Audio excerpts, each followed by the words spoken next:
FOMO Book Club is back for another 12 months. So, if you're new, hello, welcome. My name is Gemma, and I run a wee book club with two of my absolute favourite humans, Alice from Alice and the Giant Bookshelf and Jack at Spread Bookjoy. And this book club was born from our perpetual FOMO, fear of missing out. There are so many books out there that we feel like everybody's read, and except from us, except from us. And so we created this book club to try and highlight some of those books and make sure we actually get them read. So if you also feel like you've missed out on some very important books, then you're in the right place, because we are going to be running the book club for another 12 months. We have nearly been running this book club for a year. So we have a live show for the Song of Achilles next Sunday on my channel at 8 o'clock. And then our final book is the 13th Tale by Diane Setterfield in September and October. So how the book club works: we are like super chill because we understand the number of commitments that people have. And so we pick one book that can be read over a 2-month period, and then we do a live chat at the end of that period to talk about the book. We also have a Discord and a Goodreads group, so I will put the links for those below. Feel free to go on there and chat about the book throughout the month, 2 months, and then we will unpick it thoroughly at the end. So we have picked another 6 books for the next 12 months, and I'm here today to tell you what those books are. So yes, we're very excited. We went through a long, laborious selection process, which was basically the most fun that we have all year, and we picked 6 books that we are all very, very excited about. So without any more waffle, let's talk about the books. So the first book, the book for November and December, is We Have Always Lived in the Castle by Shirley Jackson. This book probably doesn't need too much introduction because it is super famous, one of the sort of cornerstones of Gothic literature. So it'll be perfect for those sort of dark, wintry months. And in this book, we follow an odd girl as she lives in sort of like an isolated house with her potentially murderous family, and a cousin comes to stay and things get dark, apparently. So I'm super excited for this. It's a really short one as well, so one that you can probably knock out on a couple of dark evenings. And we will be discussing that one on Alice's channel at the end of December. Then in January and February, we are going to be reading Tipping the Velvet by Sarah Waters. This will be my first Sarah Waters book, and I'm so excited because I've been meaning to read her for a very long time, and a lot of people recommend her work. And this one starts off in Canterbury, so in the southeast of England, and we're following an oyster girl who takes a little bit of a liking to a male impersonator and ends up going to the bright lights of Leicester. I'm not sure Leicester has that many bright lights, but apparently they do. And they form a double act, sort of musical act, and I think a little love story may evolve from there. So yes, very excited for this. Sarah Waters definitely is one of those authors that if you enjoy LGBTQ fiction, you should have read. And I do like that fiction, and I haven't read her. So FOMO, we are reading that in January and February, and we'll be discussing that live on my channel at the end of Feb. Then for March and April, we have a middle grade book to sort of support Middle Grade March, which is a fabulous readathon that happens every March. And we are going to be reading The Bridge to Terabithia by Catherine Paterson. So in this, we have 2 children who form a somewhat unlikely friendship, and then within their imaginations, they create the magical kingdom of Terabithia. I don't know too much more about this book than that, but I've heard it is a proper tearjerker.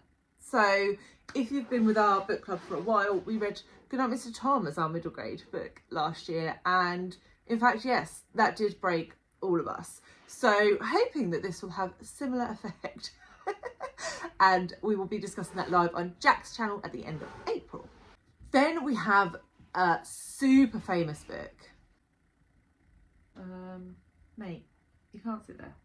Really, I'm trying to film. It's not cuddle time. It's not cuddle time. Rudy, you're breaking my notes.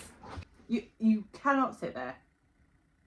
So in May and June, we have possibly the most famous book on our list, and that is Strangers on the Train by Patricia Highsmith.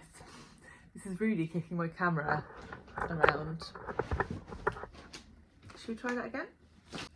Strangers on a Train by Patricia Highsmith. So this is pretty famous, I think, in the crime circles. So I don't know if Alice has read this. Alice is like our crime person. If Jack is like our middle grade person, Alice is our crime person. So I don't know if this is a reread for her. If it's not, then this is one she has defo missed out on. I don't want to know too much. All I know is that there's two guys on a train. One of them says to the other one, mate, I will murder your wife if you murder my father. And maybe one of them does that and the other one doesn't. I don't know. Or maybe they both do it. Or I don't really know. But interesting discussion to have on a train. The most interesting discussion I've ever had on a train is probably, where's the toilet? So yes, we will see what all the hype is about on that. And there is also a film of that. So maybe we can also watch that. And that will be live on Alice's channel at the end of June. Okay, and then we move into July and August. So we will be back at this time of the year, next year, with Unsheltered by Barbara Kingsolver. So this is probably one of the lesser known books on our list, but basically we all love Babs. So over the last 12 months, I've read both The Prisonwood Bible and Duma Copperhead, and Barbara Kingsolver is just a genius, in my opinion. And Unsheltered is one of her backlist books, but it is the one that Alice's mum says is the best. So, Alice's mum has created FOMO, and we are going to act on that. So, in this, we follow a protagonist who is sort of coming to the middle portion of her life and looking around and thinking, I have achieved nothing. 2 grown-up kids and a husband and a job, and just nothing really outstanding going on in her life. Things aren't going brilliantly. Her son rocks up with a baby from an unplanned pregnancy, and she decides to start investigating the home that they live in and the area around it, and things go from there. And I think this is really an exploration of what is home. Is it the bricks and mortar that you live in? Is it your family? Is it more than that? Is it... Yeah, I don't know because I haven't read the book, but that is my understanding of it from the blurb. So I cannot wait to read a bit more Barbara Kingsolver. And that one will be live on my channel at the end of August. And then we are full circle. We have our last book, the one for September and October, and we have picked a suitably spooky one with Horror Store by Grady Hendrix. Now, this one has had so much buzz on BookTube. If you haven't heard of it, where have you been hiding? This is an interesting book because it's set out like an IKEA catalogue. So recommendation here, if you're going to pick this up, probably pick it up in physical format because I think you just get more from it. And in this, we are following some people who work at a furniture store. And some weird stuff is going on. Things are getting broken, things are getting moved, but nothing's showing up on the surveillance camera. And so 3 of the staff decide to stay in the store overnight. And I think it gets spooky. So, I don't know anymore. I don't want to know anymore. I just want to be petrified. So, yes. So those are our 6 books. We're super excited for them. I really hope you are too. Please let me know in the comments if you are interested in joining for any of these. Also, let me know if there are any books that you have like serious FOMO for that maybe we can throw into the melting pot for next year if we continue. Not gonna commit to stuff more than 12 months in advance. But yeah, would love to know what books you have FOMO for, and yeah, we're excited. I hope you're excited, and I will see you all very soon with another one. Bye guys.